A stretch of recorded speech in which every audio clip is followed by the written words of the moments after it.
4 3 2 1. Assalamualaikum warahmatullahi wabarakatuh. Alhamdulillahirabbil alamin.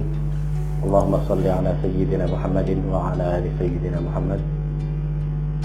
Pemirsa Cirebon TV yang semoga dimuliakan oleh Allah Subhanahu wa taala. Puji syukur alhamdulillah, pada malam hari ini kembali kami dari tim Lembaga Pengembangan Dakwah Al-Bahjah dapat menjumpai pemirsa di rumah, tentunya dalam satu mata acara yang selalu senantiasa dinantikan oleh pemirsa di rumah, yaitu Hidup Indah bersama Buya Yahya. Serta salawat dan salam selalu senantiasa kami mohonkan kepada Allah Subhanahu wa taala agar senantiasa terlimpah atas junjungan kita Nabi besar Muhammad sallallahu alaihi wasallam. Pemirsa Cirebon TV yang berbahagia, kembali pada malam hari ini kita akan membahas dan masih seputar tentang menjaga keharmonisan rumah tangga, yaitu tentang hal apa yang harus dihindari untuk menjaga keharmonisan rumah tangga. Di minggu yang lalu telah kita bahas, yaitu salah satunya yaitu salah memilih teman. Untuk malam hari ini insya Allah nanti kita akan tanyakan kepada narasumber kita yang alhamdulillah pada malam hari ini telah hadir di tengah-tengah kita, yaitu guru kita Buya Yahya. Dan pemirsa, sebelum kita melangkah, kita sapa terlebih dahulu guru kita Buya Yahya. Assalamualaikum warahmatullahi wabarakatuh. Waalaikumsalam warahmatullahi wabarakatuh. Gimana biasa Buya? Alhamdulillah. Atas nama para pemirsa semuanya. Semoga pemirsa dan semua kru yang menjadikan tempat yang dijadikan oleh Allah sebab terlaksananya acara ini, semoga Allah seperti telah memberikan kemudahan untuk acara ini. Allah memberikan kepada mereka semua adalah kemudahan di dalam urusan dunia dan akhiratnya. Semoga Allah senantiasa memberikan bimbingan dan hidayah sehingga kita senantiasa di dalam kemuliaan dan kebaikan. Baik ya, untuk yang akan kita bahas pada malam hari ini, kemarin sudah kita bahas tentang salah memilih teman. Kira-kira untuk malam ini apa yang menjadi penyebab, salah satu penyebab lagi kehancuran rumah tangga kita? Sebetulnya sebabnya itu adalah banyak, tapi tidak disimpulkan dalam beberapa poin yang sudah kita bahas terdahulu. Hanya ini sebetulnya pengulangan. Kayak salah memilih teman itu adalah tidak lain karena memang mungkin dalam poin-poin yang dulu kita tekankan di dalam masalah mendekatkan kepada Allah ya, dengan cara mencari teman yang baik. Tapi ini hanya penekanan saja. Sebetulnya sudah pernah kita bahas. Adapun saat ini pun sebetulnya juga tidak lepas dari penekanan agar pasangan kita semakin dekat kepada Allah Subhanahu wa taala. Tapi kita lebih rinci, lebih jelas. Kita buat satu acara, satu judul yang khusus, yaitu misalnya sekarang ini mungkin makan halal, atau menghindari dari makan makanan yang haram atau nafkah yang haram. Ini adalah maknawiyat, artinya bukan secara takhid dohir orang dengan senyum, dengan rayuan, itu bukan. Akan tapi maknawiyat, dengan halal maka Allah akan berikan kesejukan di hati. Begitu sebaliknya dengan haram, Allah Subhanahu wa taala akan menjadikan hati itu gersang panas. Maka mudah sekali seseorang untuk melakukan zaliman. Jadi yang harus kita perhatikan ini adalah makan halal. Maka jadi untuk menghindari rumah tangga yang tidak harmonis adalah menghindar dari makanan-makanan yang haram. Itu mungkin yang akan ditangkap. Mungkin karena memang makanan halal juga bisa mempengaruhi itu ya, atau kejiwaan ya. Iya, ada secara kejiwaan, makna secara kejiwaan mungkin lebih enak secara maknawi hati. Ya. Memang secara psikologi juga bisa saja mungkin kalau orang mencuri atau ini punya watak akhirnya apa gitu. Akan tapi kita terlepas dari itu. Kalau pada orang yang mencuri pun tidak pernah pusing ya ada. Orang berbuat jahat tidak pernah pusing ada. Kita terlepas dari itu. Akan tapi secara maknawiyat itu adalah makanan haram sangat sampai dikatakan bahwasanya anggota tubuh ini akan berbuat jahat mau tidak mau ya. Baik, mungkin itu yang kan. Mungkin apakah perlu ada mukadimah atau kita langsung saja? Boleh kita agak berbias sedikit. Bismillahirrahmanirrahim. Alhamdulillahirabbil alamin. Wassalatu wassalamu ala rasulillah Muhammad bin Abdullah wa ala alihi washabihi wa man wala. Amma ba'd. Berangkat dari firman atau sabda Nabi sallallahu alaihi wasallam, talabul halal fardhatun ala kulli muslim. Mencari yang halal adalah kewajiban. Dan didukung oleh banyak puluhan bahkan hadis tentang bagaimana mencari halal, tentang keutamaan orang mencari nafkah yang halal di perjalanan seperti orang dalam keadaan di perang di jalan Allah. Kalaupun mati di jalan mati syahid. Banyak sanjungan-sanjungan yang disampaikan oleh Nabi Muhammad SAW bagi orang yang mencari halal. Begitu pentingnya mencari halal, nafkah yang halal. Karena di sini ada pengaruh terhadap kebersihan hati sang anak, perkembangan jiwa sang anak. Karena jiwa yang dimaksud di dalam dunia agama Islam itu adalah jiwa-jiwa yang bersih, jiwa yang sudah tersucikan, jiwa yang senantiasa jiwa yang berkembang dengan kemuliaan.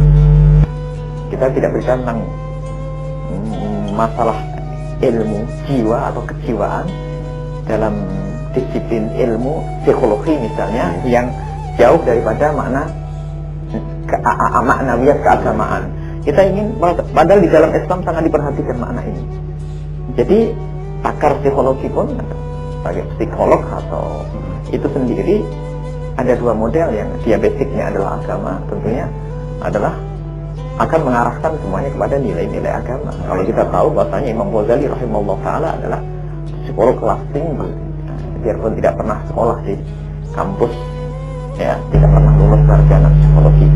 Makanya psikolog Islam itu harus mengenal bagaimana Imam Ghazali itu mencermati tentang penyakit hati. Kenapa orang begini sampai detailnya itu luar biasa. Bahkan bisa dikatakan tidak pernah ada orang menulis buku seperti Ihya Ulumuddin Imam Ghazali. Nah, jadi kalau masalah halal, kalau masalah jiwa ditinjau dari bermacam. Termasuk Imam Ghazali kalau menyinggung masalah makanan halal dan makanan haram jauh, dan dihubungkan dengan masalah perkembangan jiwa. Jiwa dalam arti jiwa yang kenal Allah Subhanahu wa taala. Seperti hadis Nabi itu, "Uradu fitnatu 'alal qulubi ya'udan kal hasir udan." Bahwasanya hati itu kan yang nanti yang akan menggerakkan semuanya. Jadi sentralnya di hati. Mata kita ada urusannya dengan hati, telinga dengan hati, semua dengan hati. Kalau hati kotor, hati yang mesum, hati yang diselimuti oleh nafsu dan kekotoran, maka dia selalu mengajak matanya untuk melihat yang haram, sehingga tidak bisa menikmati yang halal. Telinga pun begitu. Dia paling senang kalau dengar gunjingan, kalau dengar Al-Quran tidak hobi. Lidah pun begitu. Daripada dia membaca sholawat, dia lebih senang untuk menyandungkan lagu-lagu yang tidak baik. Itu karena apa? Kontrolnya itu yang, jadi pusatnya itu adalah hati. Dan hati ini yang disebutkan oleh Rasulullah adalah bahwasanya dalam jasad itu ada mudghah, segumpal darah. Kalau dia baik, baik semuanya. Kalau jelek, jelek semuanya. Nah, inilah yang kita maksud yang kita maksud dengan perkembangan jiwa adalah jiwa yang benar, jiwa yang terkontrol oleh nilai-nilai keagamaan. Jadi berkembangnya jiwa yang bersih, yaitu jiwanya orang yang makanannya halal, jiwanya orang yang pekerjaannya adalah bagus, jiwanya orang yang dekat kepada Allah Subhanahu wa taala. Ini adalah kejiwaan yang ditinjau dari sisi agama, adalah jiwa yang kenal Allah Subhanahu wa taala. Adapun ketenangan yang tidak kenal Allah Subhanahu wa taala tidak lama, ketenangan yang tidak sesungguhnya. Mungkin ada orang yang secara psikologi, ya, secara kejiwaan dia adalah orang yang bahagia, akan tapi dia tidak kenal Allah Subhanahu wa taala. Tapi kebahagiaan ini adalah seperti orang bisa tertawa sesaat, hanya saatnya agak panjang, temponya saja berbeda, tapi dia tidak akan menemukan kebahagiaan yang sesungguhnya di akhir. Sehingga kalau hanya orang melihat secara fisik kebahagiaan atau masalah urusan psikologi, urusan kejiwaan itu hanya dihubungkan dengan pengaruh fisik atau pengaruh materi, bukan keimanan, atau pengaruh-pengaruh yang tidak dihubungkan dengan keimanan, maka itu nanti terbatas kepada kebahagiaan yang sifatnya adalah bisa saja duniawi, kesenangan duniawi, sehingga nanti bisa saja terfokus kepada bagaimana kita bisa mengumpulkan materi, ya, bagaimana kita bisa berteman dengan orang yang baik-baik saja. Padahal kalau di dalam dunia Islam, di dalam agama yang dididik oleh Rasulullah SAW, orang bisa bahagia biarpun kumpul dengan manusia jahat sekalipun. Tapi dalam dunia kejiwaan yang tidak kenal agama, kan nanti kalau agar kita sejujurnya kita duduk dengan orang baik, kan, dengan orang yang ini mungkin bisa begitu. Tapi kalau di dalam dunia agama, dunia Islam, dunia rohaniat yang dididik oleh Rasulullah SAW adalah biarpun kita duduk dengan manusia sejahat apapun, dia bisa baik, bisa enjoy, bisa senang. Karena apa? Ada hatinya ini yang sudah dikontrol. Makanya dia mudah memaafkan, dia husnudzon sama orang, kemudian tidak terbawa emosi. Ini adalah karena dia tahu katanya, dan tidak capek. Dia mengingatkan kok nggak marah-marah, padahal dia sudah mengajak kepada kebaikan, yang diajak itu marah-marah, tapi dia tetap saja nyantai karena dia paham bahwasanya ada pahala ini di balik semua usaha saya.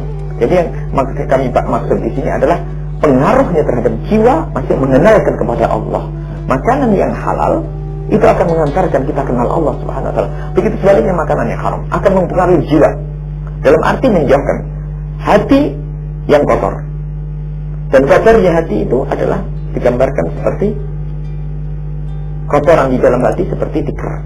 Nempelnya sedikit demi sedikit, titik itu. Kalau kena sulam ya, tikar kan disulam sedikit akhirnya jadi gede. Itu juga hati. Sehingga dari makanan haram masuk di hati. Makanan haram menjadi hati itu keras, sehingga seseorang itu mendapatkan nasihat tidak bisa. Tidak bisa melihat kebaikan. Kalau sudah tidak bisa melihat kebaikan dari orang lain, tidak bisa dinasihati, ini adalah juga menjadikan rumah tangga tidak akan nyaman.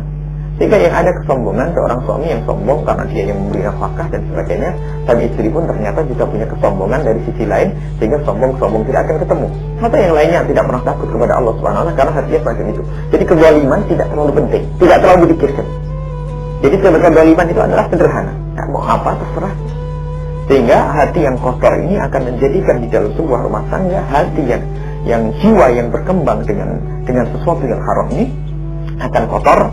Lalu ini akan menjadikan aktivitas di dalam rumah tangga ini, kegiatan di dalam rumah tangga ini akan mudah dimasuki sesuatu yang tidak baik, kemaksiatan. Dikatakan kalau makanannya itu haram, orang itu mudah melakukan kemaksiatan, mau tidak mau. Jadi akan terbawa kepada kemaksiatan. Jadi penting kita untuk mencari yang halal. Yang memberikan kebahagiaan siapa? Allah. Seandainya seorang suami mencari duit yang banyak, katanya ingin menghibur istrinya, tapi cara yang haram, tidak akan mendapatkan kebahagiaan. Bisa saja istri tertawa saat itu, tapi hatinya tertawa, mengejek. Karena apa? Yang diberikan bukan yang halal. Sebab yang mengambil hati sang istri itu adalah Allah. Seorang suami dengan cara yang haram, karena ingin membahagiakan sang istri, diberi sang istri uang, cukupi semuanya, tetapi Allah merubah hatinya. Bisa saja dia berpikir macam-macam. Akhirnya hatinya senang berfoya-foya. Sudah begitu, sudah ada kemerosotan ekonomi sedikit, padahal bukan tidak ada. Itu sudah mulai goyah hatinya. Kemudian mudah tergoda dengan yang lainnya. Macam-macam. Akhirnya kebahagiaan itu susah untuk diwujudkan. Maka dari itu, thalabul halal fardhiyah, mencari halalnya harus kewajiban. Dan seorang istri pun jangan sampai mau untuk menerima haram dari suaminya. Harus ada wibawa dong. Jangan sampai kasih makanan yang haram suruh masuk neraka mau. Seorang istri harus seperti itu, suami pun begitu. Mencari yang halal dan jangan gengsi mencari yang halal. Yang penting halal, jangan yang penting gedenya. Dan hindari bahasa-bahasa yang sudah dikemas oleh iblis, oleh setan, bahasa merendahkan Allah Subhanahu wa taala. Bahasa yang Allah murka dengan kalimat itu. Misalnya halal yang haram saja susah, apalagi yang haram. Yang haram saja susah, apalagi yang halal. Ini adalah kalimat-kalimat yang sering terucap dan itu merendahkan Allah. Allah bisa memberikan kepada kita semua halal. Hanya kenapa ada orang mengambil haram? Karena Allah tidak cinta. Dalam sebuah rumah tangga, kalau sudah tidak peduli lagi mencari nafkahnya, maka rumah tangga ini susah menjadi rumah tangga yang bahagia. Harta yang dimakan oleh anak akan menjadi anak yang kurang ajar, anak yang bandel, tidak dengar orang tua, diatur susah. Masya Allah, ini adalah musibah diakibatkan daripada makanan-makanan yang haram yang masuk. Bahkan kalau berdoa pun tidak dikabul. Sampai dalam sebuah Imam Nawawi menyebutkan dalam salah satu hadisnya di Arba'in Nawawiyah, cerita tentang seorang yang akbar, rambut berdebu, kotumpang camping. Ibaratnya ini seolah-olah orang yang memang dekat kepada Allah Subhanahu wa taala, menangis dalam berdoa. Anna yustajabu lahu du'a. Bagaimana akan dikabul doanya? Makaluhu haram, mashrabuhu haram, wa malbasuhu haram. Makanannya haram, minumannya haram, semuanya haram. Gimana akan dikabul doanya? Menjadikan doanya tidak dikabul. Jauh daripada dikabul oleh Allah Subhanahu wa taala. Sementara setiap hari dia ingin Allah berikan kebahagiaan, kan diterima oleh Allah. Karena apa? Dia sendiri telah makan makanan yang haram, bajunya baju yang haram, dan kadang tidak peduli. Sehingga alangkah banyaknya seorang suami baik menjadi jahat gara-gara istrinya, mengajari suaminya untuk menuntut waris. Alangkah banyaknya. Seorang suami yang sebetulnya sudah biasa dengan hidup kesederhanaan, tapi istrinya tidak mengajarkan kepada yang halal, selalu minta ganti mobil, minta ganti motor, minta rumah, bangun, benahi dan sebagainya. Sementara gaji sang suami itu saja, ganti HP segala macam. Suami berpikir nggak mau dicemburutin oleh sang istri, karena tidak mau dicemburutin, berpikir gimana berkembang. Jadilah korupsi, Memaksakan diri ya. ia memaksakan diri dengan cara korupsi, berbohong dalam jual beli dan sebagainya. Dan ada kita membaca sebuah riset kebetulannya seperti apa. Kejahatan suami ini rata-rata adalah karena istri tidak peduli dari mana suaminya mencari uang. Artinya di rumah itu memang tidak biasa untuk menerima apa adanya. Di rumah atau istri tidak biasa untuk menerima, dia bisa berqanaah, bersabar dengan. Jadi biasanya menuntut hanya harus keuangan ini. Makanya ini kita hubungkan dengan yang sebelumnya itu. Kalau kita punya istri tidak kita kenalkan kepada Allah dan Rasul, temannya salah, itu yang susah suami. Mungkin dari segi baju saja, cara-cara berteman dengan orang yang bajunya gonta-ganti, dia pengen ditawari ini, apa yang ngerajuk pada suaminya, memperayu pada suaminya. Suaminya bingung, harus mencari, harus membelikan dan sebagainya. Sementara gajinya tetap tidak naik-naik. Ini musibah. Kenapa? Mau tidak mau melakukan yang haram atau mungkin minjem dulu ya, minjem halal mula-mula. Tetapi dicari tagih, kan harus membayar. Mulai ada emosi dan sebagainya, marah sama malu, merasa nggak enak. Wah, apa yang bisa aku lakukan? Terus jadi setan itu kalau pengen menjerumuskan orang, halus tidak langsung orang jadi koruptor. Sama, ini adalah kasusnya. Pejabat bisa, ustadz bisa. Ustadz punya istri tidak qanaah, dikit-dikit minta ganti baju, mobilnya ganti, antingnya ganti, kanu ganti. Ustadz dapat gaji dari mana? Akhirnya duit pondok bisa dijual, duit pondok bisa jadi anting misalnya. Kita harus rata dalam mengkritik, tidak boleh hanya sekedar pejabat saja. Kejahatan bukan di kalangan pejabat saja, semua. Jangankan orang kaya yang jualan pasar saja bisa, karena menuruti ke istri bohong, menuruti istrinya yang tidak bohong, sehingga dapat makanan yang haram.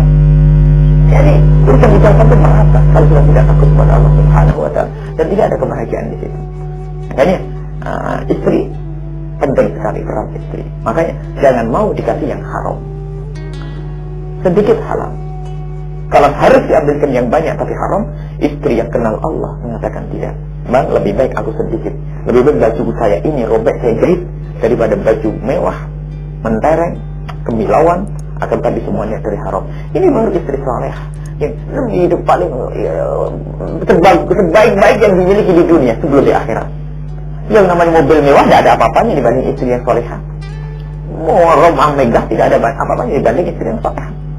Istri yang salehah itu akan menghiasi di gubuk yang kecil, akan menjadi hiasan di rumah yang megah. Sebaliknya, kalau punya istri setengah setan ya, dia pun di rumah mewah, di atas mobil, orang bisa cemberut saja. Begitu juga suami. Semuanya itu berangkat dari orang yang tidak takut makan yang haram. Nah, maka perlu kita ini membiasakan untuk halal, mencari yang halal. Para suami cari rezeki yang halal, sedikit, jangan gengsi. Jadi tukang sapu mangga, jual teh iya, jadi tukang becak halal. Semua itu yang penting halal dulu. Nah, ini budaya gaya hidup yang berlebihan ini adalah budayanya setan dan iblis, sehingga orang semuanya memaksakan. Padahal orang-orang besar di zaman dahulu tidak pernah gengsi dengan pekerjaan yang penting halal. Makanya muncul orang-orang soleh. Ya, Imam Ali, Sayyidina Ali karramallahu wajhah adalah yang penting halal. Apa yang dilakukan? Menurunkan kurma. Kalau orang sekarang adalah naik pohon kelapa, nurunin kelapa. Makanya muncul anak-anak hebat seperti Sayyidina Hasan dan Husain. Orang-orang hebat, mati syahid semuanya, pejuang-pejuangnya, cucu Rasulullah SAW. Dan para ulama-ulama pun begitu. Bagaimana Imam Syafi'i radhiyallahu anhu, ya, ibu bapaknya Imam Syafi'i yang paling takut dengan makanan haram. Hanya suatu ketika menemukan makanan di sungai, padahal itu adalah secara fikih adalah di sungai, bisa saja di ujung sana jatuh. Paling tidak adalah syubhat, paling beratnya hukum adalah syubhat. Dimakan, ternyata ada ibunya di sana, minta maaf, nangis-nangis. Saking takutnya dengan makanan yang haram. Sekarang kita sudah ini jelas haram masih direbut, masa begitu. Nah ini, itu akibatnya adalah kepada anak-anak susah dididik. Di pondok kan masih saja bandel, uang masih saja nggak karu-karuan. Ya, maka harus kita perhatikan makanan yang halal itu akan membentuk keindahan hati menjadi baik, sehingga suami istri indah. Istri yang kita beri makanan yang halal terus, lihat hatinya sebagai sejuk. Dialah penghibur suami yang sesungguhnya. Suami yang makan makanan halal, hatinya bersih, dia akan menjadi suami menghibur untuk istrinya yang sesungguhnya. Dimakan oleh sang anak, anak hatinya bagus. Subhanallah, anak menghormat orang tua, menghargai orang tua, bisa berbakti kepada orang tua. Dan itu kebahagiaan yang hakiki yang kita cari dalam silsilah cerita panjang kita. Kebahagiaan yang di dalam tidak kebahagiaan rumah tangga dalam irama kedekatan kepada Allah Subhanahu wa taala, takut yang haram. Inilah yang kita cari. Jadi penting sekali mencari yang halal, jangan yang penting gedenya. Maka harus kita hilangkan budaya gengsi, sombong, kerja apa saja. Apa saja kalau dimudahkan oleh Allah yang mudah-mudah. Pesawah pekerjaan para ulama dulu. Ulama-ulama besar dan masaati bengkel jam. Bengkel jam ada.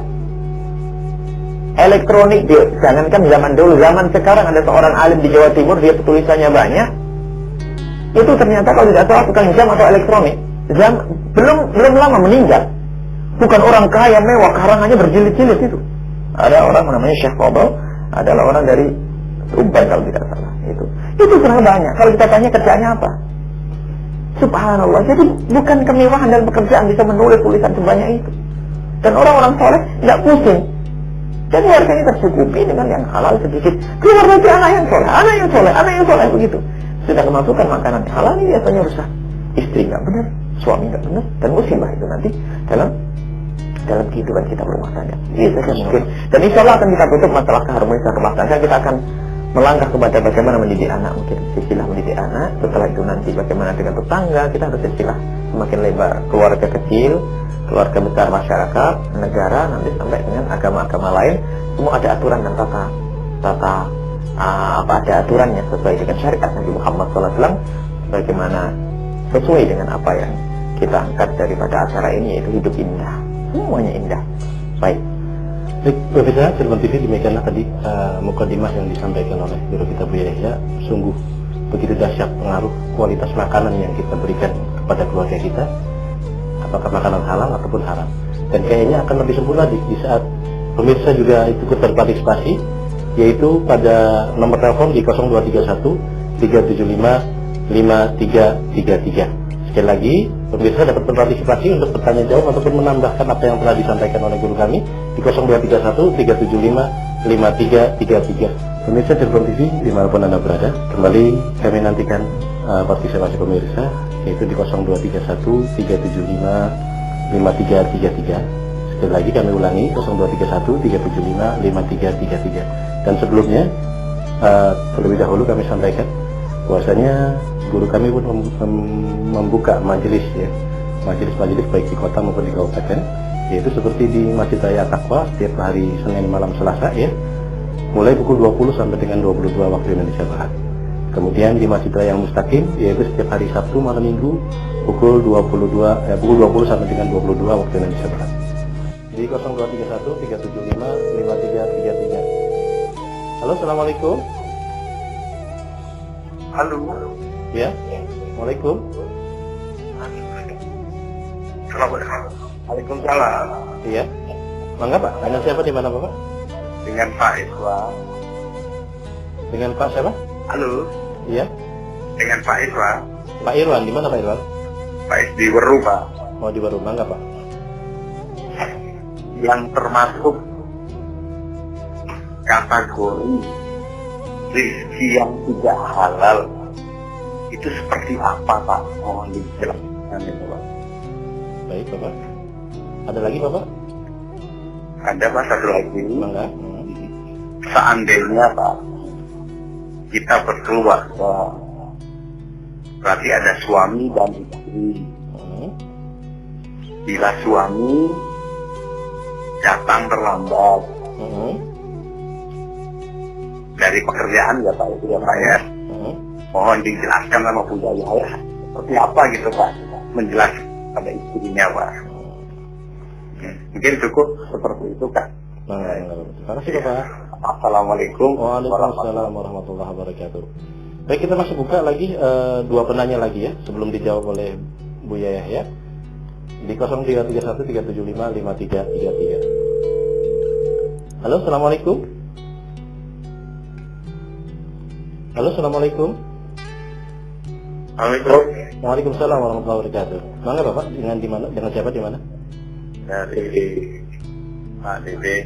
Pak Dede. Mangga Pak Dede di mana Pak Dede? Di Perumnas Di Manusia. Perumnas. Saya mau tanyakan Mangga Bapak. mengenai masalah data pembayaran BG. Cek. Oh, pembayaran tentang menggunakan cek atau BG Pak ya? Ya, itu menurut hukum Islam sendiri itu bagaimana? Ya. Masalahnya, misalkan saya punya usaha Pak ya, dari pabrik pembayarannya pakainya BG. Sedangkan orang kerja saya kan perlu dibayar untuk dia kata karyawan saya kan punya anak istri. Terkadang saya juga solusinya bagaimana? Pernah dengar menjual BG itu hukumnya agak riba. Cuma saya itu melihat karyawan saya kalau nggak saya bayar. Mohon maaf Bapak, menjual BG-nya harganya beda nggak dengan nilai nominalnya Pak? Tergantung itu sudah raja umum bayar. Kadang-kadang 5%, 6%, 4%. Artinya ada perubahan nilai uangnya Pak ya? Iya betul. Nah, sedangkan karyawan istilahnya ditungguin uangnya untuk anak istri untuk beli beras. Jadi solusinya mohon saya orang awam minta penjelasannya sejelas mungkin. Baik Bapak. Itu saja. Assalamualaikum warahmatullahi wabarakatuh. Waalaikumsalam warahmatullahi wabarakatuh. Ya, satu penelpon lagi kami tunggu di 0231 375 5333. Halo, assalamualaikum. Waalaikumsalam warahmatullahi wabarakatuh. Iya dong, yang di Perumnas. Di Perumnas. Pertanyaannya karir, jadi isi sama penghasilannya sama istri. Mohon maaf Pak, Bagaimana diulang lagi Pak, diulang lagi agak terganggu. antara suami dengan istri, penghasilan gajinya, gedean sama istri, dan bagaimana cara istilahnya antara suami ini harmonis. Mohon maaf, penghasilan Bapak lebih kecil daripada istri gitu Pak? Iya gitu. Karena kadang-kadang yang terjadi itu dalam keluarga itu ekonomi itu kan begitu. Jadi bagaimana pertanyaannya bagaimana cara tetap misalkan begitu. Suami tetap hormat suami, istri tetap hormat pada suami. Mohon maaf, bagaimana apa tadi suami agar suami? Bagaimana tetap saling harmoniskan dalam keluarga. Sedangkan suami istrinya tetap begitu Pak. Mohon maaf Bapak, bisa diulang sedikit lagi? Ya, maksudnya bagaimana cara mengharmoniskan mengharmoniskan hubungan keluarga ya? Iya. Karena ada perbedaan penghasilan antara suami dan suami. Oh gitu. Iya baik Pak. Baik, mungkin kita bisa jawab atau Yang pertama tadi. Yang pertama adalah yang termasuk kategori rezeki yang halal itu bagaimana? Rezeki yang halal dan haram. Ada, mungkin kita bicarakan yang haram saja, selebihnya adalah halal. Haram itu ada dua macam. Haram berarti memang asal barangnya itu haram. Yang kedua haram aridi, aslinya barangnya halal tapi menjadi punya hukum haram. Halal yang asli zatnya haram adalah misalnya minuman keras, nggak peduli lagi makan daging babi di rumahnya ya, itu adalah haram zati, dari barangnya itu memang haram. Makan darah ya, itu haram dah, dan itu tidak banyak. Ada, tapi haram yang aridi, haram yang sifatnya haram karena hukum yang diberikan kepada barang tersebut, padahal bentuknya beras ya, bentuknya beras yang aslinya adalah ini adalah jenis makanan halal, tetapi nilainya menjadi haram karena hasil mencuri atau dibeli dengan uang korupsi atau dari berbohong. Nah ini, jadi ada sesuatu menjadi haram karena perbuatan kita di saat mengambilnya. Nah, haram aridi ini bisa di saat mengambil, bisa di saat kita memberi. di saat memberikannya. Di saat kita mengambilnya dengan usaha yang tidak benar, yang tidak direstui. Nah, ini pembahasannya banyak, transaksi-transaksi yang haram. Ini adalah menjadikan barang itu haram, atau jual beli yang dibarengi dengan bohong, atau mengambil haknya orang lain, korupsi yang semacamnya, atau mungkin dengan riba. Itu semua adalah dari barang yang halal. Misalnya uang ya, makanan, nasi, tapi itu hasil riba, maka itu adalah menjadi haram. Jadi haramnya seperti itu. Jadi karena haramnya karena cara mengambilnya yang salah, bukan karena zatnya. Jadi misalnya saja kita lihat pekerjaan. Jadi tukang sapu halal, asalkan memenuhi pekerjaannya, dia bekerja sesuai dengan tugasnya, gaji yang diambil adalah halal. Kemudian jadi pegawai sesuai dengan tugas yang dilakukannya, jadi halal. Apalagi sama, orang diberi oleh orang lain, halal. Tetapi kalau sudah cara mendapatkan pemberian dengan berbohong, biarpun dia diberikan misalnya panti asuhan, padahal yatim piatunya cuma 5, bilang ada 50 yatim piatu nangis semua kelaparan, bohong kan? Dikasih saja, itu kelihatannya adalah diberi, tapi ternyata nilainya haram karena kita bangun dengan bohong ya. Biarpun untuk membela orang fakir miskin, tetap membela kebenaran tidak boleh dengan cara berbohong. Itu menjadi nilainya haram di hadapan Allah dan tidak barakah. Jadi ini adalah haram karena cara mengambilnya kita dengan cara yang benar, tidak cara yang salah. Itu menjadi haram. Jual beli bohong, riba ada, bohong lagi. Harganya 5.000 aslinya, mau jual 10.000. Kalau pengen Anda tidak bohong, bilang saja belanjanya mahal Pak, gitu saja, nggak usah dikasih tahu. Kok bilang belanjanya 7.000 padahal belanjanya 5.000, sudah bohong. Jadi nilainya adalah haram maknanya, karena bohong. Jadi orang membeli itu karena tertipu oleh Anda. Kalau tahu 5.000, mungkin dia akan nawar 7.000. Karena Anda bilang 7.000, nawarnya jadi 9.000. Jadi dia itu mengambil tertipu. Memang kelihatannya jual beli, tapi ada unsur kotor kita dalam berbohong. Makanya timbangan yang kita rubah haram, timbangan ukuran yang kita rubah. Jadi haram karena perbuatan kita di saat mengambil uang itu. Dan semuanya adalah berpusat pada satu hal sama. Kita menginginkan sesuatu yang bukan milik kita, berlebihan. Itu adalah menjadikan harta itu haram. Sudah dapat gaji besar ya, akhirnya pengen yang lebih banyak, akhirnya mengambil yang haram. Itu adalah makna keharuman. Jadi contohnya banyak sekali. Dan bukan saja ini di tempat yang kotor, tempat yang mulia pun ada. Tempat yang kotor misalnya dengan melacur, itu adalah jahat. Di dunia masjid pun bisa ya, mengambil uang masjid, itu adalah lebih jahat daripada pelacuran, kan begitu ya. Ibaratnya kejahatan itu kejahatan. Jadi kejahatan itu banyak macam-macam. Hanya tempatnya, semakin di tempat yang mulia semakin gede kejahatan. Di pesantren ada, di masjid ada, di lembaga Islam ada, di lembaga yang kotor ada. Nah ini semuanya adalah kelihatannya dari sesuatu yang baik, tapi karena cara mengambil uang tersebut dengan cara yang tidak benar, maka menjadi haram dan tidak diridhoi oleh Allah. Dan ini kan berbahaya kepada perkembangan jiwa anak-anak kita dan istri kita, sehingga menjadi jiwa yang tidak kenal Allah Subhanahu wa Ta'ala. Kemudian yang kedua, masalah tadi, bagaimana cara menjelaskan kepada istri di saat pulang terlambat? Sebetulnya ya, ini adalah yang pernah kita sampaikan. Di dalam hidup berumah tangga itu ada kita membangun saling percaya. Dan saling percaya itu kan memang dibarengi dengan kejujuran karena Allah. Selagi kita memang selama ini hidup saling mempercayai, kita bangun kejujuran, tinggal kita ngomong, mas saya terlambat, saya tidak akan banyak cerita. Kenapa? Jangan-jangan nggak ada. Karena ini suaminya orang bertakwa kepada Allah. Kalau benar yang ngomong, saya masih ada rapat, ketemu dengan teman saya tidak boleh pulang duluan, selesai. Tapi di saat ada kecurigaan, terlambat pun kita menjadi bingung, ngomong apa saya. Sebenarnya tidak ada masalah, mohon maaf saya terlambat. Kalau istri tidak percaya, jangan salahkan istri. Kenapa istri tidak percaya dengan saya? Bisa saja kita. Atau sebaliknya, memang istri mungkin punya watak yang tidak baik. Jadi memang harus saling percaya ini dibangun.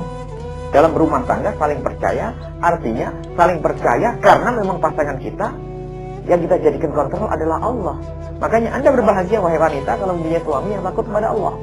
Dan ketahuilah, semua wanita yang yakin suaminya itu, atau dalam dugaan husnuzonnya suaminya orang soleh, terlambat malam tidak akan pusing kan?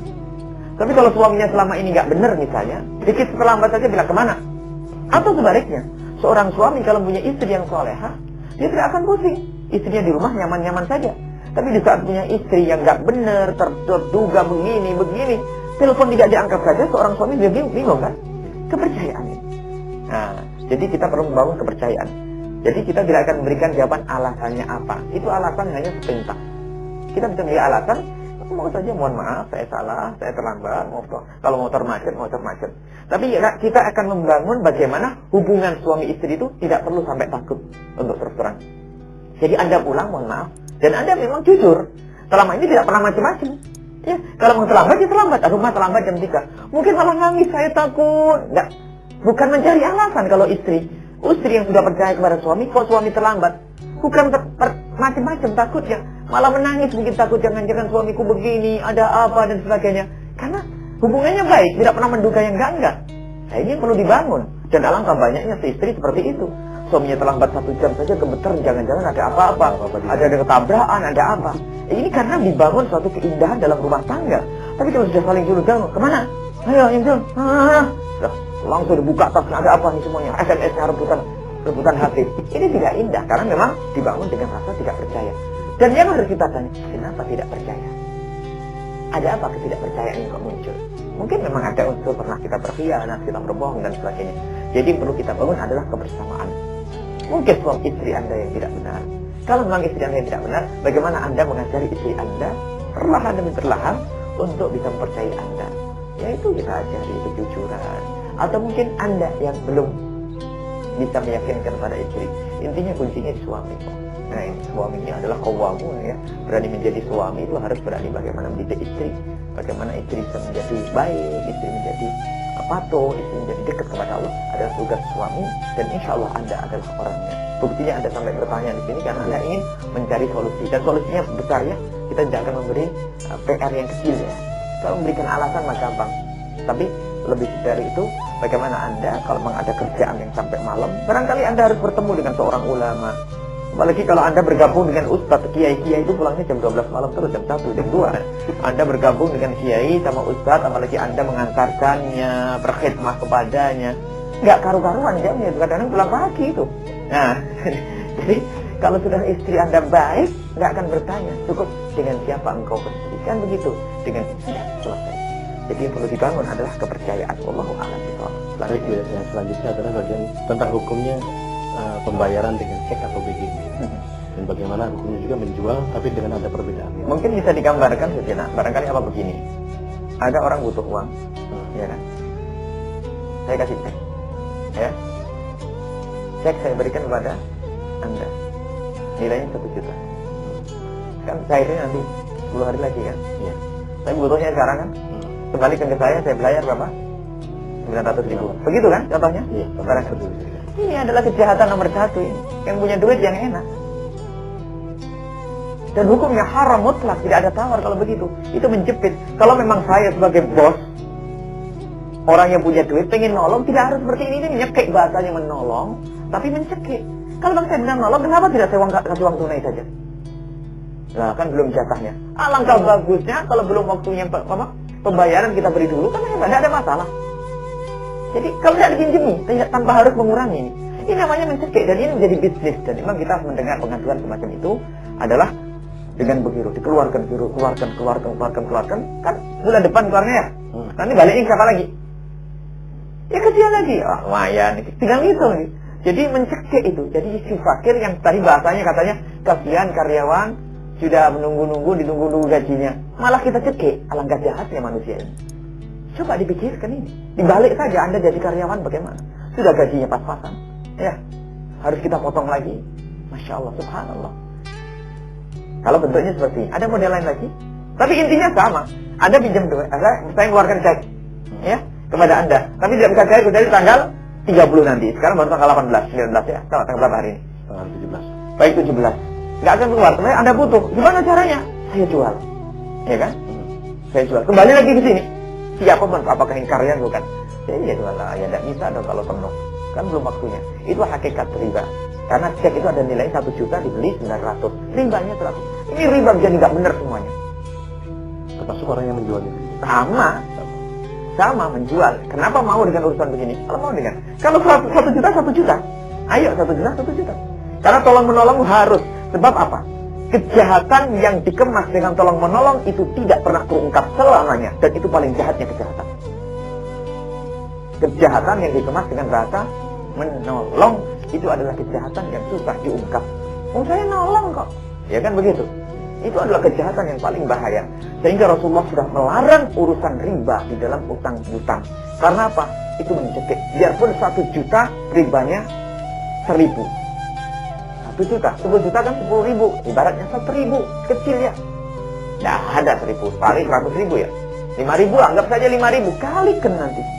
Sebulan naik, ini naik, diam-diam ke 100.000, 200.000, 300.000. Inilah, karena apalagi di dalam Islam sudah ditata, kalau pinjam ini tidak ada kelebihan, tetap sama. Tapi ada akhlaknya. Yang hutang punya undang-undang, harus bayar. Kalau tidak, haram. Yang punya duit melihat. Kalau yang punya utang, yang utang nggak punya duit, fanadriatun la masyarah. Sampai ditunda kapan dia bisa membayar. Jadi itulah hukumnya adalah haram kalau bukan seperti itu. Kalau ada contoh yang lain, wallahu a'lam bishawab. Karena selama ini kami sudah dengar, ya kami perhatian, kami tidak bisa menyampaikan secara dengan media-media. Sebab orang itu adalah selagi menjadi kebiasaan kayak menjadi halal. Terserah ya yang mendengar siapapun. Kami berharap yang mendengar jika termasuk golongan orang yang masih jual giro lalu membeli lagi dengan memberikan giro lalu membeli lagi dengan harga yang murah, semoga Allah memberikan kesadaran. Ketahuilah, rezeki yang halal itu penting, itu haram, susah, tidak barokah di akhir. Dan mengerikan itu semuanya, wallahu a'lam. Baik Bu, ini pertanyaan yang ketiga Bu. Di saat ada perbedaan istri dan suami, gajinya lebih besar daripada istri. Kemudian sudah kita bahas dalam kunci keindahan. Salah satu dari kunci keindahan dalam rumah tangga itu adalah jangan banyak menuntut. Wahai istri, jangan banyak menuntut. Wahai suami, jangan banyak menuntut. Kalau ternyata suami tidak bisa punya penghasilan, istri yang berperan, nggak ada masalah. Jadi jangan banyak menuntut. Yang nggak benar tuh suami yang nggak mau kerja, itu yang nggak benar. Tapi kalau memang suami tidak bisa punya penghasilan, istri yang lebih pandai dalam urusan penghasilan nggak apa-apa. Tapi istri jangan jadi sombong. Jangan banyak menuntut. Tidak ada yang bermasalahkan. Dan tidak banyak menuntut di sini tidak hanya urusan apakah ya, urusan pelayanan dan sebagainya. Istri, sehebat-hebatnya istri, dia akan terhalang untuk hubungan suami istri, masalah haid, kelahiran, hamil, itu ada. Artinya kalau istri suka menuntut, maka dituntut juga di sini ibaratnya dalam haid. Seharusnya kamu tidak boleh haid, sebab nafkah akan terus-menerus. Kan begitu? Seharusnya kamu tidak boleh libur, nafkah akan terus. Saya kan ngasih duit. Tidak enak tuntut menuntut. Seperti yang kita bahas pada pertemuan yang lalu, tidak hilangkan budaya tuntut menuntut. Jadi masya Allah, kalau kelegaan, ya Allah. Kalau istri yang mencukupi, alhamdulillah. Suami mencukupi, alhamdulillah.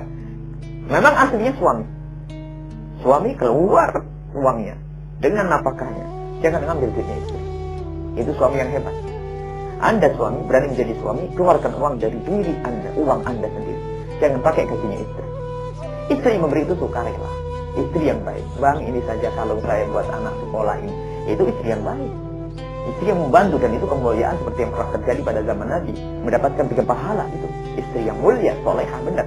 Tapi seandainya istri tidak mau, memang tugasnya suami. Dan di saat suami tidak mau, tidak bisa memberi nafkah, bukan tidak mau, tidak bisa memberi nafkah karena fakir dan sebagainya, istri berperan. Ini tidak perlu namanya kontrol-kontrol, selalu tidak harmonis. Jadi kalau sudah tidak ada harmonis, gara-gara perbedaan gaji, ini pasti ada yang menuntut dan ada yang sombong, dan itu tidak akan bahagia. Kalau seandainya suami dicukupi, lebih gede tetap masa istri tidak baik gitu nanti. Atau mungkin karena suami tidak bisa bersyukur dengan perjuangan istri. Sebab ada suami mudah tersinggung. Sudah istri berjuang, maunya tersinggung saja. Ada memang suami jahat. Sudah istrinya yang ngasih nafkah, suaminya kacau baru. Ini ada model begitu. Nasibnya sang istri kan, karena salah memilih jodoh itu. Biasanya asal menikah saja itu. Jadi jangan dijadikan sebab kita berselisih kalau masalah urusan kekurangan materi. Ingat, salah satu kunci kebahagiaan di dalam rumah tangga, jangan banyak menuntut. Lakukan kewajiban Anda. Kalau Anda menemukan kekurangan pada pasangan Anda oleh para istri, jangan menuntut. Anda bisa bantu itu semua. Wahai suami, jika Anda menemukan kekurangan pada tugas-tugas istri Anda terhadap Anda maklumi dan maafkan. Sabar, jangan banyak menuntut. Itulah keindahan. Wallahu a'lam bishawab. Itu ya. Banyak juga ya terjadi seperti ini. Seperti tadi dikatakan, kalau memang pekerjaan atau yang kita makan adalah barang haram, mesti itu sudah jelas. Tapi ada seorang karyawan yang memang kalau dilihat dari zahirnya pekerjaan adalah halal, karena dia seorang karyawan. Tapi ternyata seorang karyawan ini punya kebiasaan buruk, artinya dia suka membelikan hasil uangnya itu untuk barang haram. Itu bagaimana? Baik, tadi kita memang kepotong, kita tadi mau berbicara cara mengambil haram, ada cara membelanjakan. Jadi memang betul, uang halal itu belum cukup, belum tuntas, ada hisabnya. Sebab tidak semua yang halal menyelamatkan kita, apalagi yang haram. Yang haram digunakan kebaikan nggak ada nilainya, haramnya jelas, dosanya pasti. Misalnya, saya mencuri untuk membantu orang, membantunya tidak dapat pahala, mencurinya pasti dosa, nggak ada untungnya. Dan yang halal belum tentu orang selamat dengan yang halal. Makanya kalau jujur ya dengan bahasa iman, kalau orang tidak banyak duitnya itu lebih aman. Hasilnya begitu. Sebab duit itu akan ditanya. Mencarinya repot, mencarinya harus dengan yang halal, belanjakannya halal, meres keringat, masya Allah, mulai pagi sore halal bersih. Tak taunya dibelikan baju untuk istrinya, yang baju itu masya Allah, mohon maaf, banyak jendelanya, sehingga oleh istri dipakai setiap saat. Suami yang sudah panas kena terik matahari ini diam-diam nabung dosa setiap saat dipakai, tidak disadari itu. Atau dibelikan untuk sesuatu yang bermaksiat terus, seolah-olah dia sudah cari yang halal, tapi ternyata dipakai untuk yang haram, nabung terus ya. Jadi ternyata yang halal belum tentu selamat, dengan yang halal belum tentu selamat. Jadi halal sendiri dibagi dua nanti. Halal yang mengarahkan ke surga, halal yang ke neraka. Halal yang mengarahkan ke surga dibelanjakan yang benar. Barang halal belum tentu kita belanjakan menjadi halal. Bisa saja kita belanjakan sesuatu yang tidak benar untuk bermaksiat, maka saat itu yang tadi halal mengantarkan kepada neraka Allah Subhanahu wa taala. Wallahu a'lam. Semoga Allah menjaga kita semua insyaallah. Ya, pemirsa, kita kembali nantikan partisipasi pemirsa di 0231 375 5333. Baik, assalamualaikum. Waalaikumsalam. Halo. Ya, dengan siapa di mana? Assalamualaikum kepada Ustaz Guru Yaya. Ya. Saya penggemar fanatik mungkin kata Buya, mungkin tiap minggu saya ke sana itu di Pondok Al-Bagja Sendang ya. Ini masalah PT tadi berapa PT. Cuma permasalahannya gini saya kan menjalani usaha, jadi ngambil pabrik A atau B, cuma ngejualnya bukan ke yang ngasih BG-nya gitu Pak. Terkadang kan di pabrik ngasih BG. Nah, saya butuh bayar untuk karyawan, uang saya nggak ada. Nah, memang kata Buya, apapun bentuknya itu dosa besar. Yang ingin saya tanyakan itu solusinya itu bagaimana? Saya mendapat kerjaan posisi begini dari pabrik dikasih giro untuk bayar karyawan, saya itu nggak ada. Nah, sedangkan karyawan kan istilahnya butuh untuk beli beras, apa. Jadi ya Allah, bagaimana saya solusinya? Nah, saya kadang-kadang sama temen, ini Pak ada biro, terserah mau ngasih berapa lah, mau kasih berapa. Cuma pada umumnya ada sebagian berapa persen saya nggak pakai yang kayak gitu. Saya mungkin sama temen yang mengerti, terserah mau dikasih berapa. Ya akhirnya dia ngasih misalkan 1 juta, cuma saya ada rasa terima kasih tuh, kasihlah berapa gitu, satu itu. Kedua Pak, akhirnya dengan ada sistem pembayaran BG, saya pun bikin BG sendiri. Karena apa Pak? Saya kan bahan baku. Kadang-kadang kalau belum ada jaminan, itu bahan baku nggak ngasih. Nah, pikiran saya Pak, kan saya setor barang, dikasih cek, setornya kan bulan depan. Ya pun sebaliknya, bukan saya punya duit. Ya ini maaf Pak Buya ya, bukan saya punya duit karena saya mengandalkan dari pabrik nanti bulan depan. Makanya saya buka giro sendiri. Ya udah saya belanja bahan, kain, sesuai nanti bos saya ngasih bayarnya tanggal bulan sekiannya gitu. Jadi tapi saya percaya Buya mungkin bisa ngasih penjelasan. karena pada prinsipnya saya ingin usaha ini berkah, barokah gitu loh. Mungkin saya sendiri saya orang lurah, mungkin ini Bu Yaya juga mungkin sudah dapat undangan di pengajian nih. Makanya salah satu saya usulkan, saya fanatik sekali sama Buya dengan berdakwah keikhlasannya, sampai-sampai saya mendengarkan radioku itu nggak pernah tinggal. Semoga Bu Yaya dipanjangkan umurnya, diberi kesehatan dan berdakwah dengan ikhlas. Amin. Amin. Mungkin itu saja. Saya mohon penjelasannya dengan ini supaya saya mengerti. Sekian saja. Wassalamualaikum warahmatullahi wabarakatuh. Waalaikumsalam. Mungkin bisa dijawab ya? Baik, boleh mungkin satu-satu. Kita satu saja kita jawab. Karena ini kelihatannya penting sekali dengan problem yang terjadi. Apa yang disampaikan oleh penanya yang katanya fanatik kepada kami tidak pantas untuk difanatiki dan tidak perlu difanatiki. Yang perlu kita bangun adalah cinta karena Allah Subhanahu wa Ta'ala. Itu yang menyelamatkan. Sebab kalau orang berubah menjadi fanatik, nanti kalau saya salah tidak ada ditegur nanti. Tapi yang diajarkan oleh Nabi Muhammad adalah bagaimana kita mencintai karena Allah Subhanahu wa Ta'ala. Terserah setelah itu pakai bahasa apa, didoakan dan sebagainya. Baik, terima kasih atas kehadiran di majlis dan keistiqomahannya.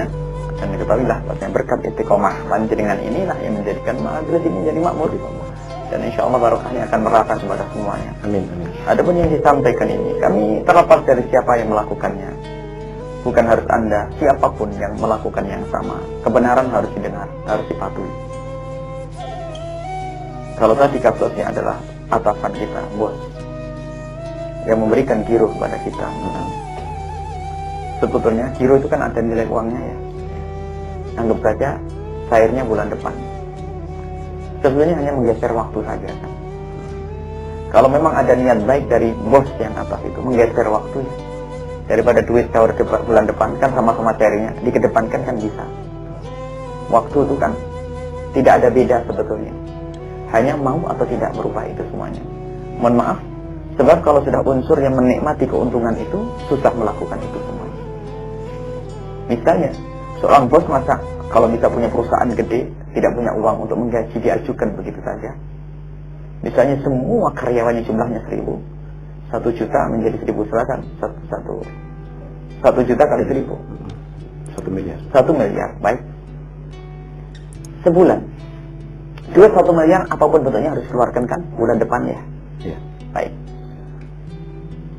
Apa bedanya dikeluarkan bulan depan bulan sekarang? Kalau untuk mencari ridha Allah Subhanahu wa Ta'ala, bulan hari ini atau bulan depan sama-sama harus mengeluarkan kan. Yang menjadikan berat adalah unsur karena kita mengambil keuntungan di balik itu semuanya. Ketahuilah, kalau memang dia tidak ada unsur mencari keuntungan, bagi orang yang punya uang ini, yang punya pekerjaan, yang mempekerjakan orang banyak, sangat mudah untuk mengajukan. Kenapa? Sama-sama saya harus mengeluarkan uang. Lebih baik saya cari ridha Allah daripada saya hanya memberikan giro bulan depan, ya kan? Di situ ada permainan nanti untuk jual giro lebih murah dan sebagainya kalau lebih butuh. Kalau kepada pengusahanya sendiri, bosnya sendiri mungkin terarah jual gironya lebih ringan kan? Tetapi tetap ada unsur. Kalau memang hebat ini, bos ini ya, menjual hebat, kasih giro, nanti jual ke sini. Bagaimana? Yang belum butuh duit ya jangan dijual kepada kami gironya. Kalau sudah butuh duit, jual kami, tapi utuh 1 juta. Kenapa tidak bisa seperti itu? Sama-sama kan? Bisa mengeluarkan duit. Giro, boleh Anda membuat giro, tapi jual dengan harga yang sama. Karena apa? Karena niat nolong kan ya? Kenapa susah? Jadi solusinya adalah orang menolong harus benar nolong. Saya jual, saya mengeluarkan giro 1 juta. Bulan depan keluarnya. Ternyata orang ini butuh, jual kepada orang lain. Tidak apa-apa, nilainya berapa? 1 juta. Maksudnya itu giro itu adalah jaminan.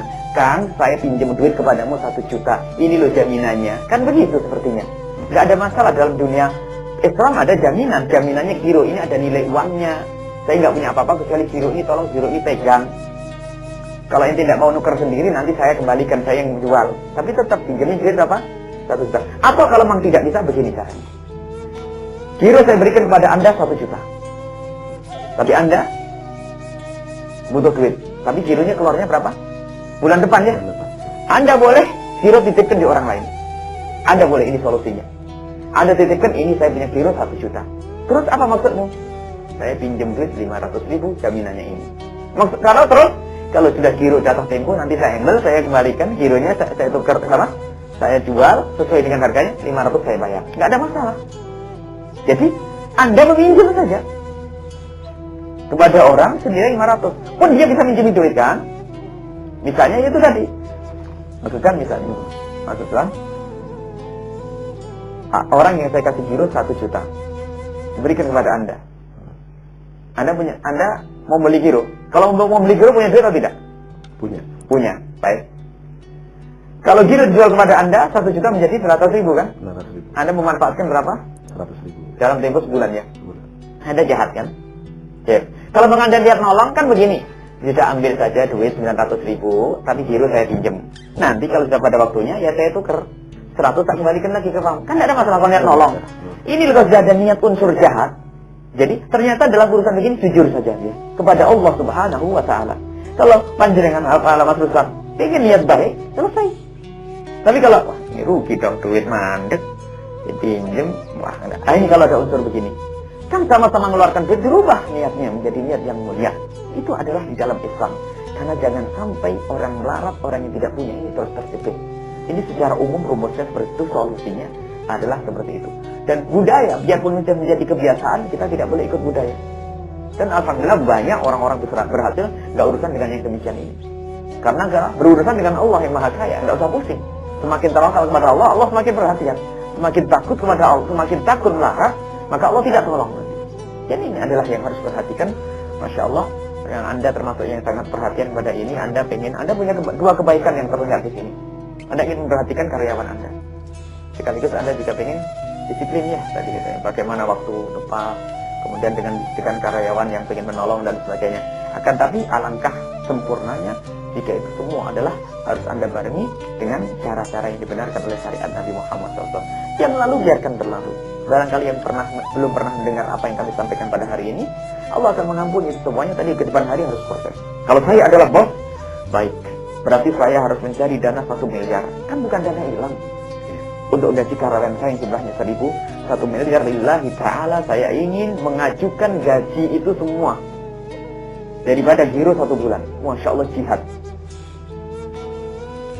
luar biasa di jalan Allah. Ingin menghindar daripada urusan riba, tidak mengajari orang riba, mulia dan sangat mudah bagi orang mencari kemuliaan. Tapi kalau dimulai sudah 1 miliar itu kalau 100.000 jangan banyak. Kalau punya karyawan 1.000 gaji 1 juta. Setiap giro 1 nilainya dikurangi 100.000. Kalikan 100.000 kali 1.000. Berapa itu? 100 juta. 100 juta. Tenang-tenang saja. Sebulan sudah gaji pegawai, balik 100 juta. Nikmat. Nah, karena ini yang menjadikan berat. 100 banyak untungnya cuma 100.000 toh. Tapi jadi berat. Barangkali ini karena permasalahan sangat penting. Semoga Allah menjaga kita dari urusan yang haram. Anda barang semua yang pernah berkecimpung dalam dunia ini, mudah bagi Allah untuk mengangkatnya. Jangan pesimis. Optimis. Allah Maha Kuasa. Anda bisa menyelamatkan semuanya. Insya Allah. Kalau Anda niat dan sungguh-sungguh semuanya. Allah a'lam bishawab. Baik, kita angkat lagi. Halo, assalamualaikum. Halo, assalamualaikum.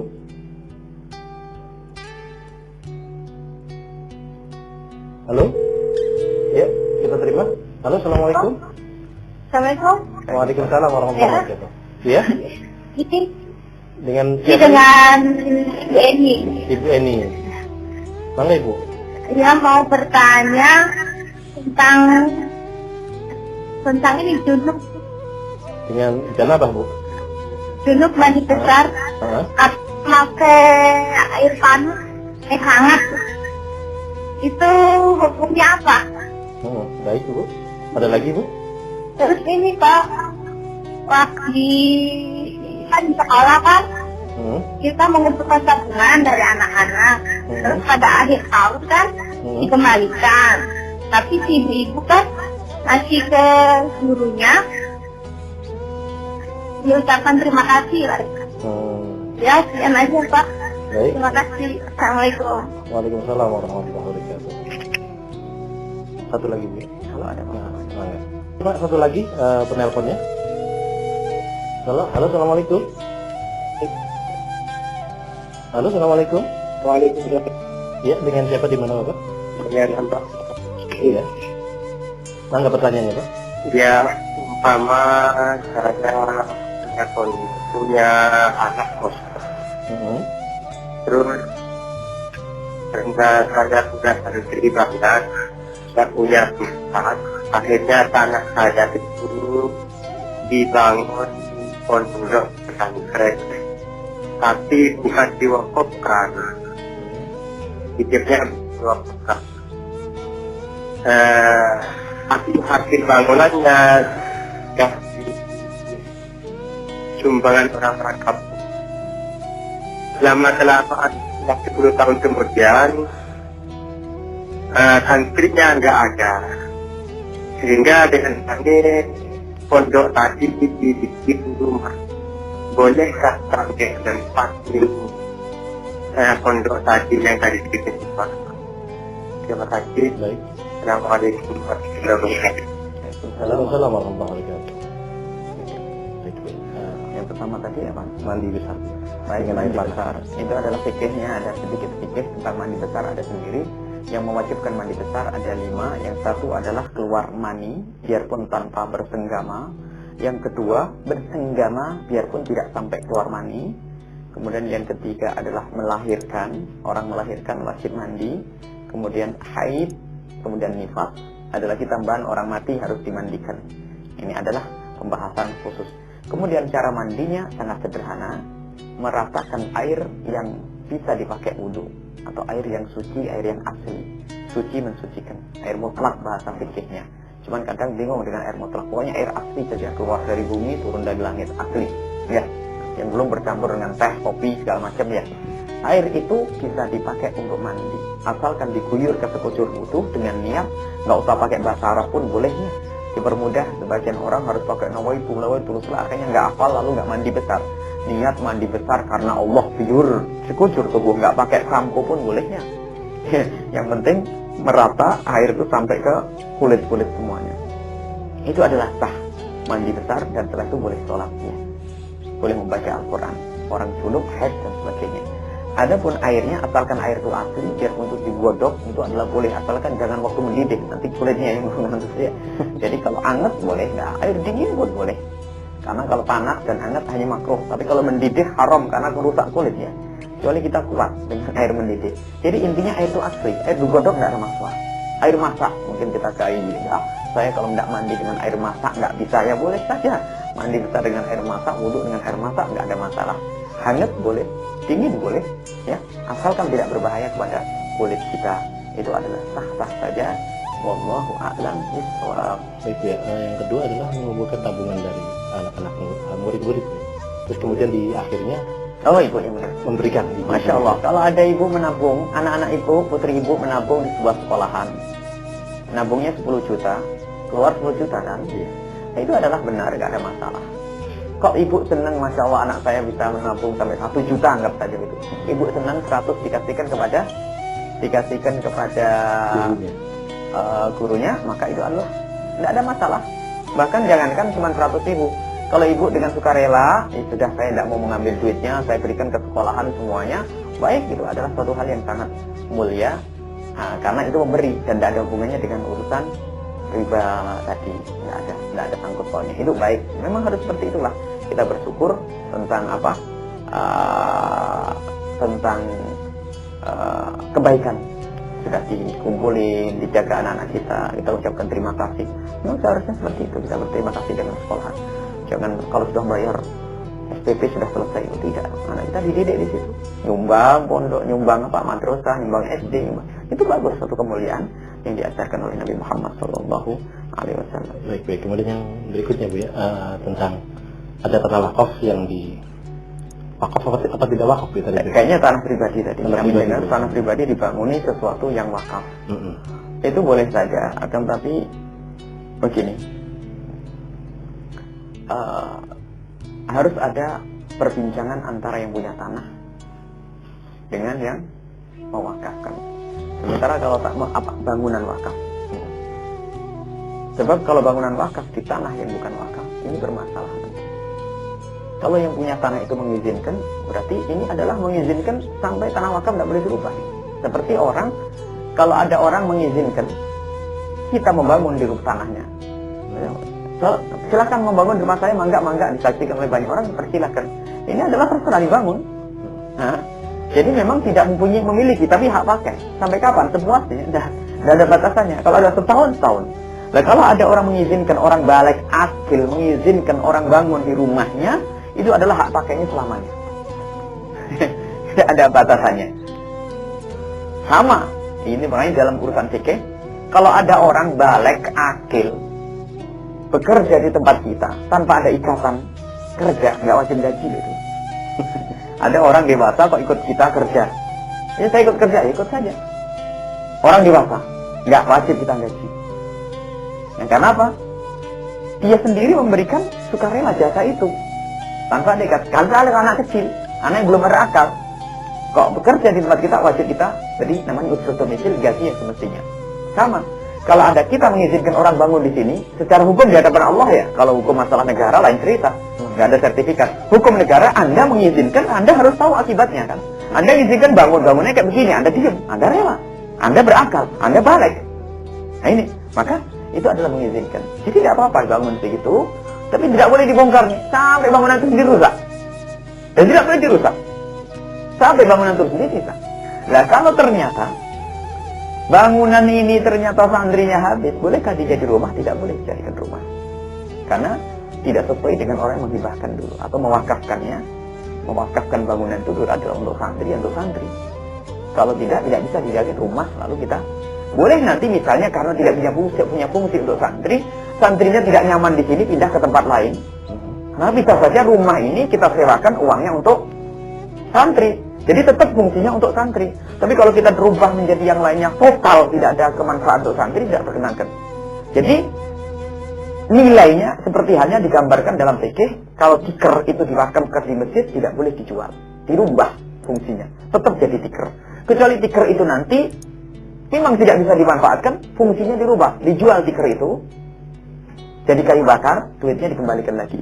Jadi ini tanah itu atau bangunan itu karena tidak bisa digunakan oleh santri tidak nyaman, mungkin keadaannya tidak baik, suasananya tidak menarik lagi. Tapi ini bangunan tetap nggak boleh dirubah menjadi apapun, kecuali digunakan oleh orang, dia harus membayar dan bayarannya itu kembali kepada santri karena fungsinya untuk kemanfaatan santri. Adapun masalah yang menduduki aslinya untuk santri, tapi karena santri bermanfaat, tidak mungkin kita biarkan begitu saja.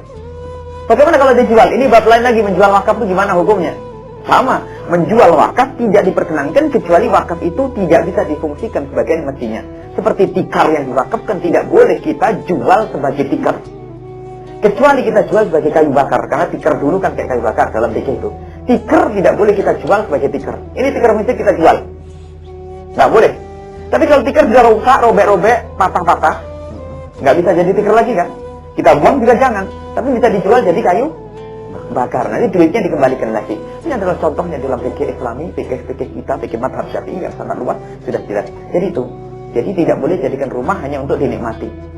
Kecuali dan dijual tidak bisa dijual, kecuali memang betul-betul nanti ada masalah menjual wakaf, artinya memindah wakaf, itu ada syaratnya. Di dalam mazhab Imam Syafi'i sama sekali tidak diperkenankan.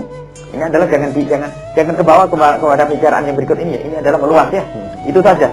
Pada mazhab Imam Syafi'i seperti ini selesai. Dalam mazhab Imam Abu Hanifah boleh wakaf itu dijual jika dengan syarat-syarat diantaranya memang tidak bisa berfungsi di tempat itu, kemudian ke tempat yang lebih manfaat lagi. Kemudian itu juga atas seperti persetujuan orang yang mengetahui tentang tata letak. Jangan-jangan sekarang tidak laku tapi nanti tambah laku, ya kan? Tidak boleh bohong di sini. Ini adalah ada syarat-syaratnya di dalam mazhab Imam Abu Hanifah. Lupakan dulu mazhab Abu Hanifah, gunakan wakaf sesungguhnya, kontrakkan atau sebagainya. Tapi yang terhormat, yang halal ya, yang bersih. Jadi kalau memang santri tidak bisa di situ, nggak bisa di situ. Kalau santri masih bisa di situ, diupayakan datangkan ustaz agar datang lagi punya fungsi kayak pesantren. Karena wakaf itu luar biasa. Jangan sampai kita itu apa? Na'udzubillah ya, main-main urusan wakaf. Wallahu a'lam bishawab. Masih ada waktu? Ada. Ya. Ini ada pertanyaan nih. Bagaimana pendapat beliau tentang adanya pencekalan yang dilakukan beberapa ormas dan pejabat pemerintah daerah sekarang terhadap salah satu public figure yang telah melakukan mungkin tindakan-tindakan yang tidak bermoral. Contohnya apa? Mungkin langsung saja transparan contohnya. Kayaknya seperti artis-artis itu dia, yang seperti itu, dan tanggapannya tentang publik figur tersebut yang dilakukan oleh mereka itu seperti apa? Mungkin ada sebuah, kita mendengar sebuah film kotor yang beredar itu. Syariat Islam tidak memperkenankan yang demikian itu. Kita tinggal menanyakan kepada yang bersangkutan, Anda melakukan atau tidak. Kalau dia mengatakan tidak melakukan, selesai. Karena namanya film itu adalah tidak bisa menjadikan saksi. Saksi nusus tidak benar. Menghentikan nas Al-Quran mengatakan harus dengan 4 saksi. Ya, 4 saksi. Tanpa 4 saksi tidak bisa orang zina itu adalah. Dalam syariat Islam harus 4 saksi. Saksi yang melihat, mohon maaf dalam bahasa fikih, keluar masuk. Jadi melihat itu baru 4 saksi. Kalau ada 2 orang melihat orang berzina, lalu berkata, saya melihat orang berzina. Berapa orang kamu yang melihat? Saya berdua saja. Dicambuk nih 2 orang ini. Kan itu air. Sehingga agar tidak mudah disebarkan. Sekarang dibincangkan. Akhirnya orang nggak pernah tahu. Adegan itu menjadi tahu. Na'udzubillah. Ini karena yang memegang urusan ini bukan orang ahlinya. Semestinya ditutup, selesai. Jangan dibahas. Yang bersangkutan ditanya tidak, ini tidak. Oh, diekspos sana kemari katanya dipindah dari lab, dari HP ke HP dan sebagainya. Na'udzubillah, sebab gara-gara ini luar biasa kejahatan. Kalau sudah yang bersangkutan mengatakan tidak, kita tidak boleh mengatakan harus, apalagi dengan sebuah video. Mohon maaf, biarpun video ini benar, misalnya, secara fikih tidak bisa menjerat ini sebagai zina. Akan tadi mungkin pelanggaran hukum, kenapa kok dia menyebar? Iya. Tapi tidak sampai diekspos semacam ini. Padahal kami dengar wallah alam disebab. Kalau memang seorang itu mengatakan saya tidak melakukan, selesai. Tidak harus pakai mendatangkan pakarnya dan sebagainya. Cukup. Kalau memang negara ini benar-benar untuk menghentikan, dia yang bersangkutan mengatakan tidak, cukup. Yang beredar ini selesaikan. Yang menyebarkan ditangkap. Itu saja. Sekarang tidak. Wah, kemana-mana informasi semacam ini. Jadi ini harus hati-hati urusan perzinaan ini. Sehingga apa? Orang sudah semestinya berzikir kepada Allah, menuntut ilmu, ngomong yang baik, membicarakan tentang ini dan sebagainya. Akhirnya apa? Saya ingin tahu kayak apa. Kebetulan yang ngasih tahu perempuan, yang dikasih tahu laki-laki. Panggil sahabatmu apa? Masya Allah, musibah yang semacam ini. Karena semua yang dilakukan, apapun kalau bukan berdasar dengan ajaran Nabi Muhammad SAW, itu menutup aib, adalah berbahaya. Dan itu akan musibah kepada umat. Jangan ikut membicarakan urusan itu. Kami pun kadang-kadang sampai nama, siapa namanya pun kami tidak ingin menghafal nama pelakunya itu ya. Kalau memang betul kami takut ya, takut saya ikut berhibah kepada dia, saya tidak bisa minta maaf kepada dia. Karena saya tidak tahu apakah dia melakukan betul ya, tidak bisa menyebut namanya. Karena kalau saya menyebut namanya si Anu begini-begini, kalau memang ternyata tidak, saya ikut-ikut ke bawah orang fasik yang menyebarkan berita ini. Gimana saya minta maaf? Saya tidak pernah ketemu dia. Lebih baik saya diam, santri, tidak boleh ngomongin. Tidak. Kalau ada yang bahas itu, dibahas yang lainnya saja. Yang jelas, gambar itu tidak baik, siapapun pelakunya. Adapun apakah dia melakukan atau tidak, ini urusan lain. Jangan ikut mengunjung dia melakukan begini. Subhanallah. Ini musibah. Sebab apa? Namanya perzinaan. Dan yang semacamnya itu, kalau sudah tidak malu orang membicarakannya, namanya zina itu sudah menjadi biasa. Dan sekarang sudah terbukti ini. Katanya anti pornografi ya. Ternyata di mana-mana pornografi. Sekarang kiai yang membahas akannya, mana sih? Kan bisa begitu. Oh iya. Dia mengatakan haram, tapi disimpan di HP-nya bisa saja. Na'udzubillah min dzalik. Ya. Karena memang selama ini tidak pernah melihat adegan semacam itu, akhirnya bisa kemana-mana. Subhanallah. Semoga Allah menjaga kita semuanya. Jadi jangan ikut membicarakan, tutup lidah Anda membicarakan ini, tutup lidah kita untuk membicarakan si A si B itu. Karena membicarakannya itu adalah bisa masuk bab gagas, rendahkan dia. Belum tentu ia melakukannya. Sampai sekarang kan belum terbukti melakukannya. Masih jika terbukti dia kena hukuman semacam ini. Jika masih pakai kata jika kita ikut-ikutan. Subhanallah. Kalau ternyata tidak terbukti, alangkah banyak urusannya kita sebar ke sana. Si ini melakukan ini, si ini melakukan ini. Nah, memang namanya media, televisi dan sebagainya. Kalau dipegang orang-orang soleh ini tidak sebanyak itu. Dan memang ada orang membusuk yang pengen menyebarkan sesuatu yang semacam itu karena ada cari duit di balik korannya, cari duit di balik medianya, cari itu. Semoga Allah menjaga kita semuanya. Dan jika ada orang yang telah berkecimpung dalam dunia ini dan dia tidak tahu hukumnya, semoga Allah mengampuni dosanya. Dan pelakunya semoga Allah diberi kesadaran. Kalau memang pelakunya si dia, semoga Allah berikan kesadaran dan diampuni oleh Allah. Dan yang saat ini pernah menyaksikan gambar-gambar itu, semoga tidak malah menjadikan dia kecanduan pengen cari-cari yang lainnya. Semoga Allah menjadikan dia benci kepada kehinaan itu, lalu Allah memuliakan semuanya. Kita tidak ingin satu orang pun terhinakan. Wallahu a'lam bishawab. Baik pemirsa Cerbon TV yang berbahagia, semoga apa yang tadi disampaikan oleh guru kita dari pertanyaan-pertanyaan yang sudah masuk bisa membuat pemirsa yang bertanya menjadi tahu adanya. Dan kelihatannya waktu kita telah habis untuk tayangan pada malam hari ini, dan mungkin tiba saatnya kita pada sesi yang terakhir, yaitu kesimpulan yang akan dilanjutkan dengan doa. Untuk itu kepada Bu Yahya kami persilakan. Baik, kesimpulannya adalah karena ini cerita yang panjang, mungkin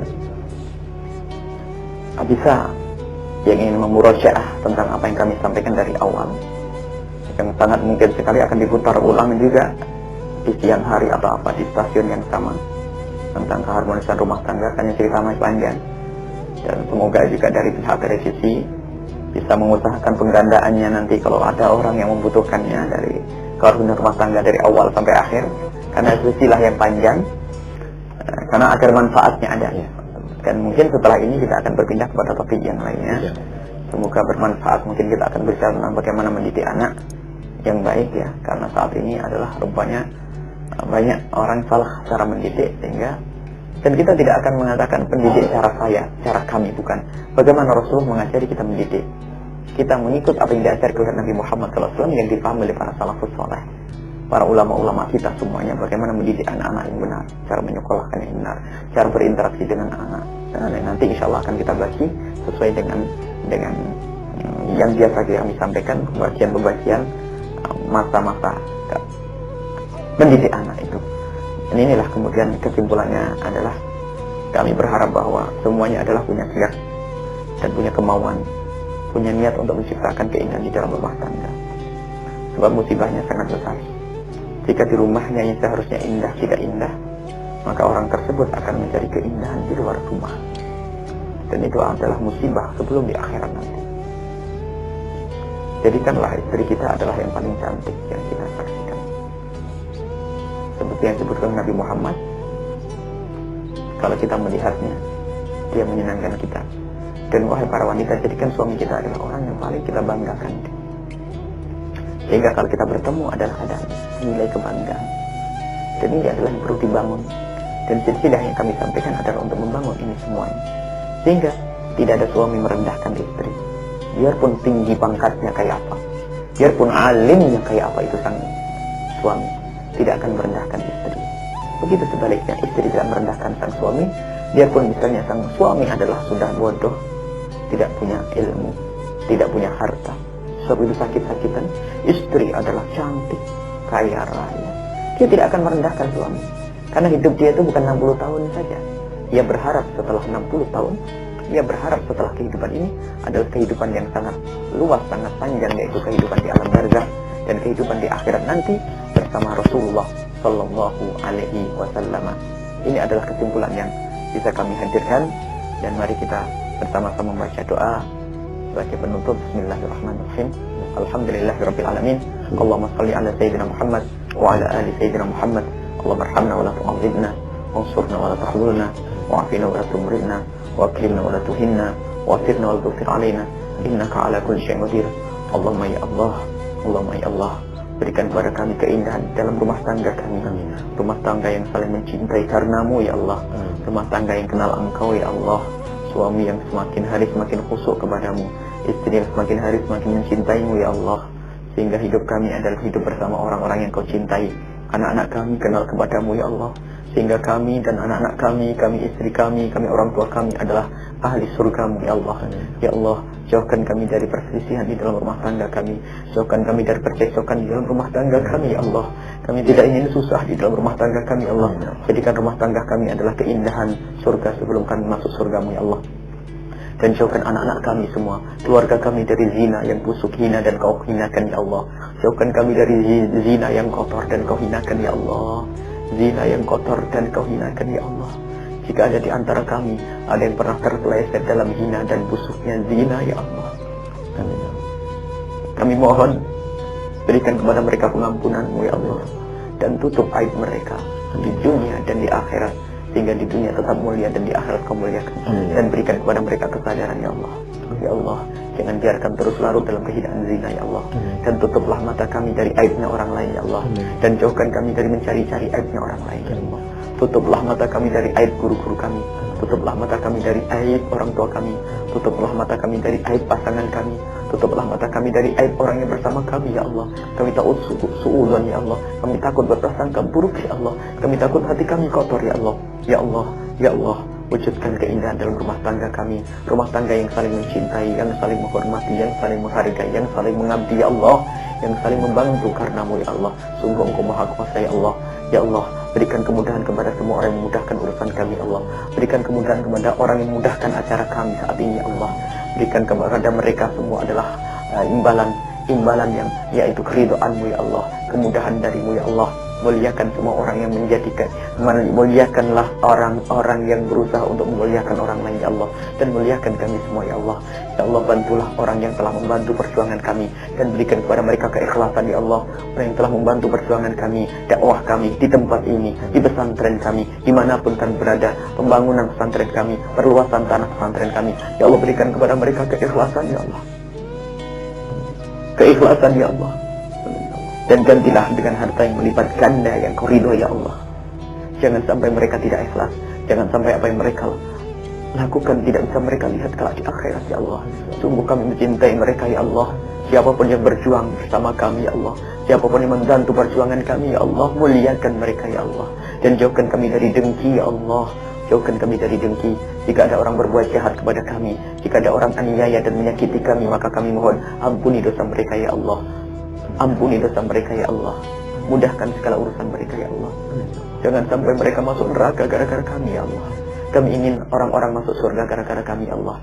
Ya Allah, ya Allah, mudahkan segala urusan kami, lapangkan rezeki kami dengan rezeki yang halal yang menghantarkan kepada ridho-Mu, dan panjangkan umur kami semua dalam ketaatan serta sehat walafiat ya Allah.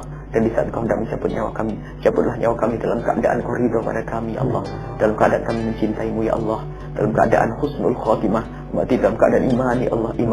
Iman. Rabbana atina fid dunya hasanah wa fil akhirati hasanah wa qina adzabannar. Sallallahu alaihi wasallam Muhammadin wa ala alihi washabbihi wasallam. Walhamdulillahi rabbil alamin. Al-Fatihah.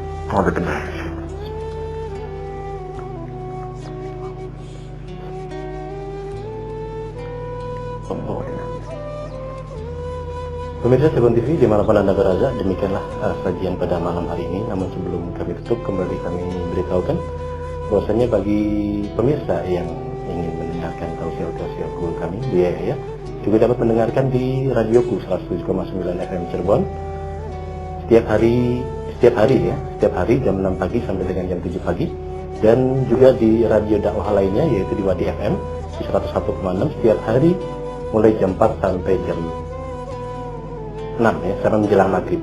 Dan juga pemirsa dapat juga mengakses ya MP3 dakwah beliau yaitu di www.buyayaya.org.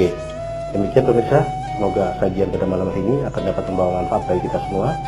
Dan akhirnya kami akhiri dengan billahi taufiq wal hidayah. Wassalamualaikum warahmatullahi wabarakatuh. Waalaikumsalam.